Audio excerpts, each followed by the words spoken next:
Hello, अस्सलाम वालेकुम to everyone. वालेकुम अस्सलाम मैम। जी, आवाज़ क्लियर है? यस मैम, क्लियर है। ओके। आज का जो हमारा टॉपिक है वो हमारा है प्रोनाउन स्टार्ट करना है। इससे पहले हम पार्ट ऑफ स्पीच और उससे पहले सेंटेंस, फ्रेज, क्लास, सब्जेक्ट और प्रेडिकेट वगैरह कर चुके हैं। अब प्रोनाउन। ठीक है। प्रोनाउन और उसकी टाइप्स के बारे में वन बाय वन जानेंगे। तो आज जिन स्टूडेंट ने क्लास मिस की है उनको रिकॉर्डिंग तो नहीं मिलेगी, क्योंकि स्टूडेंट्स इसी तरह फिर सारे स्किप करना शुरू कर देंगे, तो मैं वन बाय वन रिकॉर्डिंग नहीं शेयर कर सकती। ठीक है। तो आज का हमारा टॉपिक है प्रोनाउन, और बहुत ही इंपॉर्टेंट क्लास है ये वाली। सबसे पहले, what is a pronoun? Pronoun होता क्या है? उससे पहले आपको एक एग्जाम्पल जो नीचे नजर आ रही है उससे आइडिया होगा कि प्रोनाउन होता क्या है। प्रोनाउन को हम बाद में डिस्कस करेंगे कि प्रोनाउन कहते किसे है, लेकिन उससे पहले जो है वो आपको एग्जाम्पल से मैं बताऊंगी कि प्रोनाउन होता क्या है। जैसे देखो, फर्स्ट एग्जाम्पल है, Ravi is absent today because Ravi is ill. तो यहाँ पे जो रवि है वो नाउन है, और सेकंड अगर देखो तो बिकॉज रवि इज इल, ये भी क्या है? रवि है। रवि एक सेंटेंस के अंदर दो बार जो है वो रवि का नाम आया है। तो जो प्रोनाउन होता है वो नाउन की जगह लेता है। तो यानी इंस्टेड ऑफ अ नाउन जो आता है वो उसको हम प्रोनाउन कहते हैं। तो इस एग्जाम्पल से क्या आइडिया होता है कि बार बार रेपिटेशन जो है वो ग्रामेटिकली ठीक नहीं होती। इंग्लिश में नाउन को बार बार रिपीट करना एक क्राइम होता है, यानी ग्रामेटिकल एरर होता है।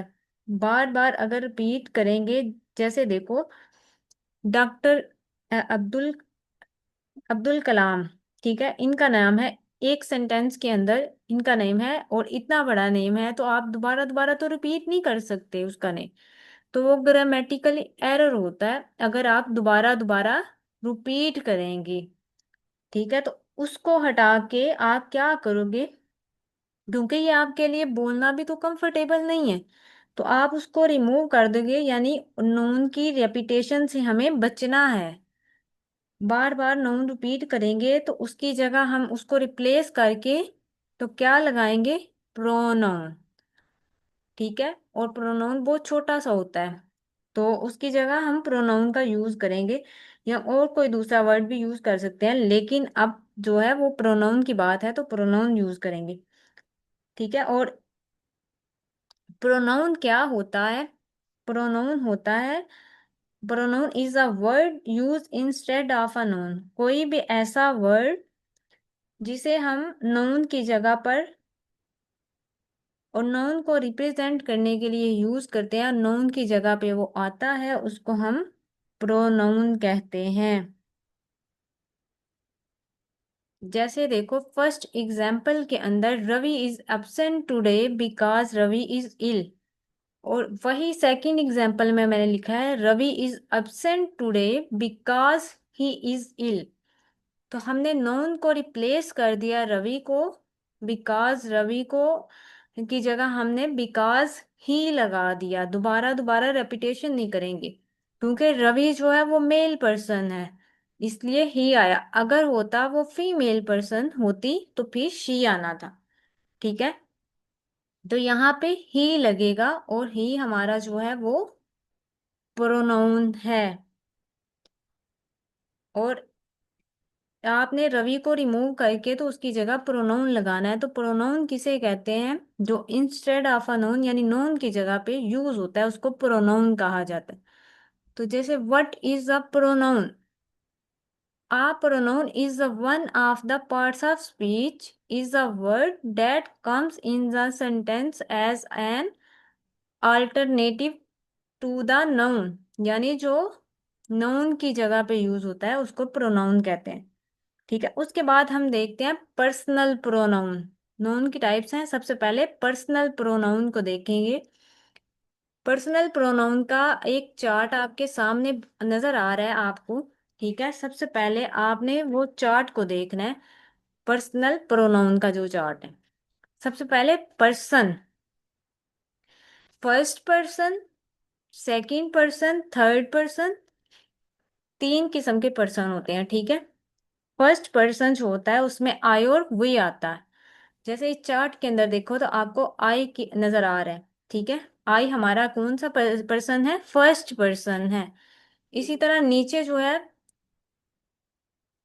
सिक्स रो में देखो तो फर्स्ट पर्सन आपको वी नजर आएगा। वी भी हमारा क्या है? उसके सामने लिखा हुआ है फर्स्ट पर्सन। यानी दो ही हमारे फर्स्ट पर्सन है, आई और वी। इसी तरह सेकंड पर्सन, सेकंड पर्सन में क्या आता है? नेक्स्ट पर जो होता है बंदा, ठीक है। जैसे मैं हूं तो मैं अपनी बात करूं तो आई, और आप सुन रहे हैं मुझे तो आप यू, ठीक है। आप नेक्स्ट पर्सन है तो यू, यानी सेकंड पर्सन हमारा होता है ओनली यू। और इसी तरह थर्ड पर्सन, थर्ड पर्सन के अंदर जो है वो हमारा ही, शी, इट और दे, ये चार आते हैं हमारे थर्ड पर्सन के अंदर, ठीक है। अब हम वन बाय वन जो है वो उसको पढ़ेंगे। फर्स्ट पर्सन क्या होता है, उसके बाद उसका सब्जेक्टिव केस कौन सा होता है, ऑब्जेक्टिव केस कौन सा होता है, पोजेसिव एडजेक्टिव केस कौन सा होता है, और पोजेसिव प्रोनाउन केस कौन सा होता है। सारे केस को वन बाय वन हमने पढ़ना है, ठीक है। तो जैसे देखो फर्स्ट पर्सन इस चार्ट के अंदर नजर आ रहा है, तो अगर उसका सब्जेक्टिव केस बनाएंगे तो आई, ऑब्जेक्टिव केस बनाएंगे तो मी, पोजेसिव एडजेक्टिव और पोजेसिव प्रोनाउन ये मैं आपको साथ साथ बताऊंगी। पोजेसिव एडजेक्टिव किसे कहते हैं, सब्जेक्टिव केस किसे कहते हैं, ऑब्जेक्टिव केस किसे कहते हैं, और पोजेसिव प्रोनाउन किसे कहते हैं। इस टेबल को देखे बगैर आपको पहले वो बताना है। सेकंड स्लाइड के अंदर, थर्ड स्लाइड में हमारा है फर्स्ट पर्सन, यानी फर्स्ट पर्सन हम किसे कहते हैं। फर्स्ट पर्सन में आते हैं दो पर्सन, आई और वी, ठीक है।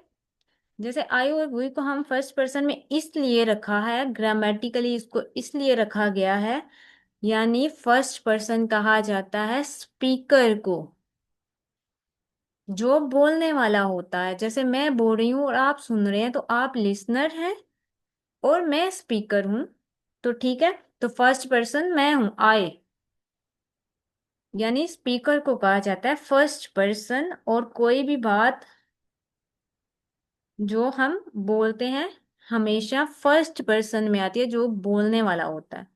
यानी कि जो बात हम करते हैं उसको फर्स्ट पर्सन कहते हैं। First person are always the speaker, इसलिए आई और वो जो है वो हमारा फर्स्ट पर्सन में रखा गया है, क्योंकि वो स्पीकर से रिलेटेड होते हैं। उनका काम ये होता है कि वो बोलने वाला होता है। इसी तरह सेकंड पर्सन किसे कहते हैं, सेकंड पर्सन जिस तरह मैं आपको डिटेल में करवा रही हूँ, आप दूसरी एकेडमीज वगैरह को विजिट करके देखिए, कोई आपको ग्रामर का थोड़ा सा भी नहीं सिखाएगा। और इसी तरह फिर फेलियर रेशो होती है। जैसे अगर आज देखा जाए तो तहसीलदार का पेपर आया हुआ था, और मैंने स्टूडेंट्स को पहले ही थीम बताए हुए थे, तो उनके पहले तीन थीम्स जो थे वो एज इट इज आए हुए थे ऐसे वाले पेपर में, जो कि मैंने बताए हुए हैं, और मेरी वीडियो पहले ही अपलोड थे मेरे YouTube channel shining star learning academy के पेज पे, आप जाके चेक कर सकते हैं कि मैंने पहले वो थीम बताए। स्टूडेंट जिन्होंने वो तैयार किए हैं उनको बेनिफिट मिला। आज उनका इंग्लिश ऐसे का पेपर निकल जाएगा जिन्होंने मुझसे तैयारी की है। और जिन्होंने नहीं थी भी की, लेकिन लास्ट पे मैंने उन 10 डेज के लास्ट में मैंने एक वीडियो बनाई थी, और मैंने सभी स्टूडेंट के साथ शेयर की थी, जो उनको बेनिफिट देगी, उनकी हेल्प करेगी। अगर उन जो भी स्टूडेंट है उन्होंने वो वीडियो देखी होगी तो उनको बेनिफिट मिला होगा, ठीक है, उनकी हेल्प हुई होगी। तो जिन्होंने नहीं पढ़ना, तो उन्होंने नहीं पढ़ना, चाहे सब कुछ मिल जाए। इसी तरह होता है सेकंड पर्सन, सेकंड पर्सन में आता है यू, ठीक है। सेकंड पर्सन को लिसनर बोलते हैं। कोई भी बात जो फर्स्ट पर्सन बोलता है उस बात को कौन सुनता है? जैसे मैं बोल रही हूँ तो मैं फर्स्ट पर्सन हूँ, और सुन कौन रहा है? आप सुन रहे हैं। तो आप आपने मेरे से सामने वाले पर्सन है ना, यानी नेक्स्ट पर्सन है, आप सुनने वाले हैं। तो इस बात को सुनने वाला जो होता है वो यू होता है, यानी नेक्स्ट पर्सन, तो उसको हम लिसनर कहते हैं और उसी को सेकंड पर्सन भी कहते हैं। जैसे कि आपको ये क्लास कौन पढ़ा रहा है, मैं पढ़ा रही हूँ, तो मैं आई हूँ, ठीक है, यानी मैं स्पीकर हूँ और आप सुन रहे हैं तो आप लिसनर हैं, सिंपल बात। तो आप यूं हैं। इसी तरह थर्ड पर्सन में ही, शी, इट और दे, ये चार आते हैं थर्ड पर्सन के अंदर। अभी वन बाय वन हमने इनके सारे यूजेस के बारे में पढ़ना है कि हम कहाँ पे इसको यूज करेंगे और कहाँ पे इनका यूज नहीं होता। ठीक है, थर्ड पर्सन में ये फोर पर्सन आते हैं। थर्ड पर्सन हम अपने ऐसे पर्सन को बोलते हैं जो ना तो सुन रहा होता है और ना ही बोल रहा होता है। तो फिर थर्ड पर्सन होता कौन है, लेकिन जिसके बारे में हम बात कर रहे हैं, जो यहाँ पे मौजूद नहीं है। जैसे क्लास के अंदर जितने भी स्टूडेंट्स हैं, वन बाय वन तो मैं सबके नाम नहीं ले सकती, ठीक है, जितने भी स्टूडेंट्स हैं, तो इनके अंदर वो लिसनर है। और जो स्टूडेंट गायब है, जैसे मैं बोलूं जैनिब नेम, तो जैनिब यहाँ से गायब है, जैनिब नेम की लड़की, तो वो उसके बारे में हम बात कर रहे हूँ, तो वो हमारा कौन सा पर्सन होगा, थर्ड पर्सन प्रोनाउन होगा। ठीक है, जैसे मैं बोलूँ कि जैनिब एक अच्छी लड़की है, अब मैं बोल रही हूँ तो वो, मैं फर्स्ट पर्सन हूँ, आप सुन रहे हैं तो आप सेकंड पर्सन है, और जिसके बारे में हम बात कर रहे हैं यानी वो हमारा थर्ड पर्सन होता है। उसके बाद what is a subjective case. Subjective case होता क्या है, यानी अगर इससे नीचे चार्ट में देखो तो आपको नजर आएगा सब्जेक्टिव के नीचे I, he, she, it, you, we are they, ये हमारे सब्जेक्टिव केस हैं। हम इसको सब्जेक्टिव केस क्यों कहते हैं, अब यहाँ पे बात वो समझने वाली है कि सब्जेक्टिव केस होता क्या है। सब्जेक्टिव केस इनको क्यों बोला जाता है, इनको इस वजह से बोला जाता है कि ये सब्जेक्ट की जगह पे आते हैं।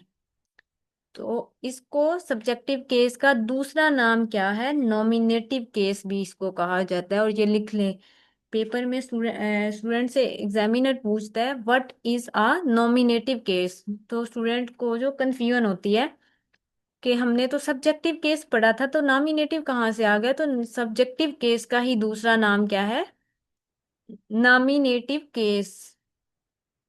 इसी तरह what is a objective case. अब ऑब्जेक्टिव केस कौन कौन से हैं, जैसे me, him, her, it, you, us, are, them, ये हमारे कौन से केस हैं, ऑब्जेक्टिव केस हैं। जो येलो में है वो हमारे ऑब्जेक्टिव केस हैं। और ऑब्जेक्टिव केस किसे कहते हैं, ऐसे प्रोनाउन जो ऑब्जेक्ट की जगह पर आते हैं, इसलिए उनको ऑब्जेक्टिव केस कहा जाता है। और ऑब्जेक्टिव केस का दूसरा नाम क्या है, अक्यूजेटिव केस भी उसको कहा जाता है। तो आप लोगों ने कंफ्यूज नहीं होना कि ऑब्जेक्टिव केस और अक्यूजेटिव केस में क्या डिफरेंस है, दोनों ही एक ही चीज का नेम है। और ऑब्जेक्टिव कह लो या फिर अक्यूजेटिव केस कह लो, एक ही बात है। उसके बाद है what is a possessive pronoun. अब यहाँ पे बात ये होती है, पोजेसिव जो होता है प्रोनाउन किसे कहा जाता है, ठीक है। पोजेसिव प्रोनाउन का मतलब क्या होता है वो आपको मैं बताती हूँ। जैसे देखो, ग्रीन वाली लाइन के अंदर आपको नजर आ रहा होगा my, his, her, it, you, are और देयर, ये हमारे कौन से हैं, पोजेसिव एडजेक्टिव केस। यानी पोजेसिव एडजेक्टिव क्यों कहा जाता है इन्हें, वो मैं आपको बताती हूँ, ठीक है। पोजेसिव दो तरह के होते हैं, एक होता है पोजेसिव एडजेक्टिव केस और दूसरा होता है पोजेसिव प्रोनाउन केस। यहाँ पे स्टूडेंट को कंफ्यूजन होती है और इसका यूज करना नहीं आता सही से। तो what is a possessive adjective case, सबसे पहले पोजेसिव एडजेक्टिव केस किसे कहते हैं, ऐसा प्रोनाउन जो पोजेसिव के साथ साथ एडजेक्टिव का भी काम करता है, ऐसे केस को पोजेसिव एडजेक्टिव केस कहा जाता है। और पोजेसिव प्रोनाउन किसे कहा जाता है? पोजेसिव प्रोनाउन का मतलब ये होता है ऐसा केस जिससे हम रिलेशन बताने का काम करते हैं, जिससे हम ओनरशिप बताने का काम करते हैं, उसको हम पोजेसिव प्रोनाउन कहा कहते हैं। दोबारा से रिपीट कर रही हूँ, पोजेसिव प्रोनाउन किसे कहा जाता है? ऐसा केस जिससे रिलेशन बताने का और जिससे ओनरशिप बताने का काम किया जाता है, उसको पोजेसिव प्रोनाउन कहते हैं। और पोजेसिव एडजेक्टिव किसे कहते हैं? जिससे हमें पोजेसिव के साथ साथ उसकी पोजेशन के साथ साथ एडजेक्टिव का भी वो काम करता है, तो इसे हम पोजेसिव एडजेक्टिव केस कहते हैं। अब हमने इन दोनों के दरमियान डिफरेंस देखना है और पेपर पे इसके यूज देखने हैं कि किस तरह से वो आपसे पूछ सकता है। और बहुत ज्यादा इस जो प्रोनाउन वाला टॉपिक है हमारा, इससे बहुत ज्यादा एमसीक्यूज और इवन सारी कोरेक्शन पूछी जाती है, तो फिर स्टूडेंट को कंफ्यूजन होती है।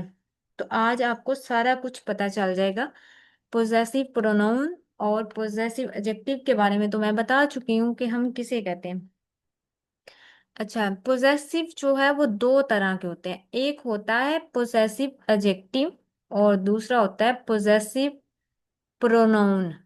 अब देखो, तो ब्लू लाइन में लाइट ब्लू जो है वो स्काई कलर के अंदर आपको पोजेसिव प्रोनाउन नजर आएंगे, जिसमें mine, his, hers, it, yours, ours, their.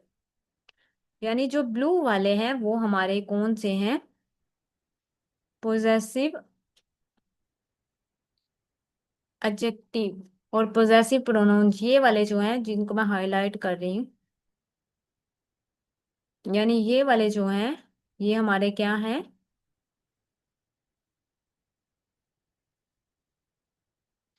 यानी ये स्काई लाइन वाले हमारे क्या हैं? पोजेसिव प्रोनाउन हैं।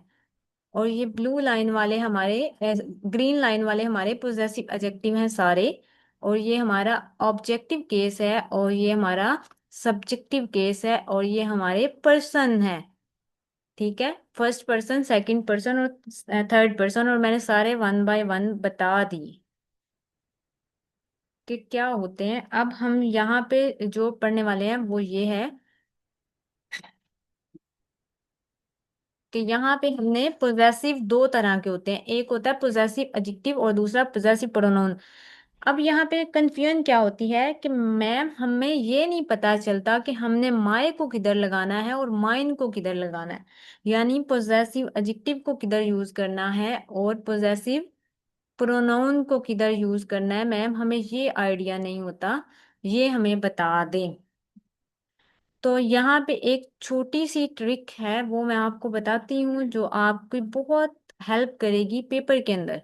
ठीक है, उसमें है पोजेसिव एडजेक्टिव जो होता है वो हमारा माय प्लस नाउन, यानी माय हमारा पोजेसिव एडजेक्टिव है, उसके बाद प्लस नाउन यानी उसके साथ हम नाउन का यूज करते हैं। ठीक है, और पोजेसिव एडजेक्टिव ही ऐसा केस है जिसके साथ नाउन का यूज होता है। ये आपने ध्यान में रखना है और ये बार बार यहाँ पे कंफ्यूजन क्रिएट होती है स्टूडेंट को। पोजेसिव एडजेक्टिव के अंदर माय जो है, एडजेक्टिव के पोजेसिव एडजेक्टिव के साथ हमेशा नाउन का यूज होगा, उसके बाद नाउन हमेशा आएगा ही आएगा हर हाल में। लेकिन जो पोजेसिव प्रोनाउन होता है उसके साथ कभी भी नाउन नहीं आ सकता, उसके बाद कभी नाउन नहीं आता। यानी जैसे माइन वर्ड है तो उसके साथ कभी भी नाउन नहीं आएगा। यानी my, his, her, it, your और देयर जो पोजेसिव एडजेक्टिव हैं उनके बाद हमेशा नाउन आएगा, लेकिन जो स्काई लाइन के अंदर है उनके बाद कभी भी नाउन नहीं आ सकता। तो ये एक ट्रिक थी, जिन स्टूडेंट ने क्लास ली है उनको आइडिया, जिन्होंने नहीं ली फिर उनकी गड़बड़ होगी और पेपर में फिर वो कुरेक्शन जो है उनकी गलत हो जाएगी। ठीक है, तो मैंने बता दिया कि उसके अंदर क्या फर्क है और किसके साथ आ सकता है नाउन और यही एक ट्रिक है। अब एग्जाम्पल से देखते हैं, जैसे देखो, दिस इज माइन कार। अब जो माइन है वो हमारा पोजेसिव प्रोनाउन होता है, ऐसा ही है ना। और कार हमारा नाउन है। तो ग्रामर का रूल है कि नाउन के साथ कभी प्रोनाउन नहीं आ सकता। अगर प्रोनाउन है तो फिर नाउन नहीं आ सकता, और अगर नाउन है तो उसके साथ प्रोनाउन नहीं आ सकता, और उसके साथ कौन आएगा, फिर एडजेक्टिव आएगा। तो दिस इज माइन कार में माइन हमारा पोजेसिव प्रोनाउन है और कार हमारा नाउन है। तो फर्स्ट वाली एग्जाम्पल जो है वो हमारी रॉन्ग एग्जाम्पल है। अब इसको करेक्ट करना है, तो दिस इज माई कार, और माई हमारा क्या है, पोजेसिव एडजेक्टिव है, और कार हमारा नाउन है। तो मैंने ये रूल बताया है कि जो पोजेसिव एडजेक्टिव होता है उसके बाद ही हमेशा क्या आता है, नाउन आता है, और पोजेसिव प्रोनाउन के साथ कभी नाउन नहीं आ सकता। यानी एडजेक्टिव का काम होता है किसी नाउन से पहले आकर उसको मॉडिफाई करना। ठीक है। जैसे सेकंड एग्जांपल देखो, दिस कार इज माय। अब यहाँ पे एरर कहाँ कहाँ था, माइन में। उसने पोजेसिव प्रोनाउन जो है फर्स्ट के अंदर दे दिया, और माय उसको करेक्ट करना था, यानी एडजेक्टिव लगाना था, तो स्टूडेंट को आइडिया ही नहीं था। इसी तरह सेकंड एग्जांपल है, this car is my, this car is mine. अब अगर देखा जाए तो माय हमारा क्या होता है, पोजेसिव एडजेक्टिव। ठीक है। और माय मैंने बताया है कि पोजेसिव एडजेक्टिव की खासियत क्या होती है, कि उसके बाद हमेशा नाउन आता ही आता है। तो देखो, अगर माय के अंदर, माय के बाद नाउन आए नहीं, तो फिर हमें क्या करना होगा, यहाँ पर माय को अकेले यूज किया जा रहा है इस एग्जाम्पल में। यानी कि मैं बोला था कि पोजेसिव एडजेक्टिव के बाद नाउन आएगा, तो यहाँ पर नहीं आया, तो गलती कहाँ पे है, यहाँ पे ही गलती है। तो अब इसको करेक्ट करना है।